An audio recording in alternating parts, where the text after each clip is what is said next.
ರಾಗಿ ತಿಂದ್ರೆ ಥೈರಾಯ್ಡ್ ಹೆಚ್ಚಾಗತ್ತೆ ಅಂತ ವಿಡಿಯೋ ಮಾಡಿದ್ದಾರೆ ಎಷ್ಟೊಂದ್ ಕಡೆ. ಸೊ ಅದನ್ನ ನೋಡ್ಕೊಂಡು ಇವ್ರು ಟೆನ್ಷನ್ ಆಗಿ ರಾಗಿ ಮುದ್ದೆ, ರಾಗಿ ದೋಸೆ ತಗೊಂಡ್ರೆ ಥೈರಾಯ್ಡ್ ಹೆಚ್ಚಾಗತ್ತೆ ಅಂತ ಕೇಳ್ತಾ ಇದ್ದಾರೆ. ಹಾಗಿದ್ರೆ ನಮ್ಮ ಕರ್ನಾಟಕದಲ್ಲಿ ಕೋಟಿಗಟ್ಟಲೆ ಜನ ರಾಗಿ ತಿಂತಾರೆ, ಎಲ್ಲರಿಗೂ ಥೈರಾಯ್ಡ್ ಪ್ರಾಬ್ಲಮ್ ಇರಬೇಕಿತ್ತು. ಕೆಲವೊಂದು ಸೈನ್ಸ್ ಇರುತ್ತೆ, ಕೆಲವೊಂದು ಕಾಮನ್ ಸೆನ್ಸ್ ಇರುತ್ತೆ. ನಾನು ಫಸ್ಟ್ ಸೈನ್ಸ್ ಏನು ಅಂತ ಹೇಳ್ತೀನಿ, ಆಮೇಲೆ ಕಾಮನ್ ಸೆನ್ಸ್ ಹೇಳ್ತೀನಿ. ರಾಗಿ, ಈ ಕ್ಯಾಬೇಜಸ್ ಇದರಲ್ಲೆಲ್ಲ ಗಾಯ್ಟ್ರೋಜನ್ ಅನ್ನೋ ಒಂದು ಅಂಶ ಇರುತ್ತೆ.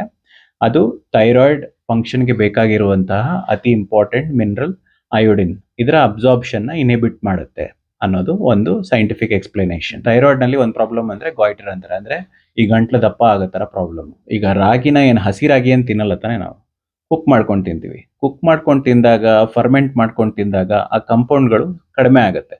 ಮತ್ತೆ ಅತಿ ಹೆಚ್ಚು ರಾಗಿನೂ ತಿನ್ನಲ್ಲ ತಾನೆ. ಈಗ ಥೈರಾಯ್ಡ್ ಪ್ರಾಬ್ಲಮ್ ಇದೆ, ನಾನು 3 ಹೊತ್ತು ರಾಗಿ ತಿಂತಿದ್ದೀನಿ ಅಂದರೆ ಅದು ಸ್ವಲ್ಪ ಪ್ರಾಬ್ಲಮ್ಯಾಟಿಕ್ ಆಗ್ಬೋದು. ನೀವೆಲ್ಲ ವಾರದಲ್ಲಿ ಒಂದು 5-6 ಸಲ ತಗೊಳ್ತಾ ಇದ್ದೀರಾ, ಅವಾಗೇನು ಪ್ರಾಬ್ಲಮ್ ಇಲ್ಲ.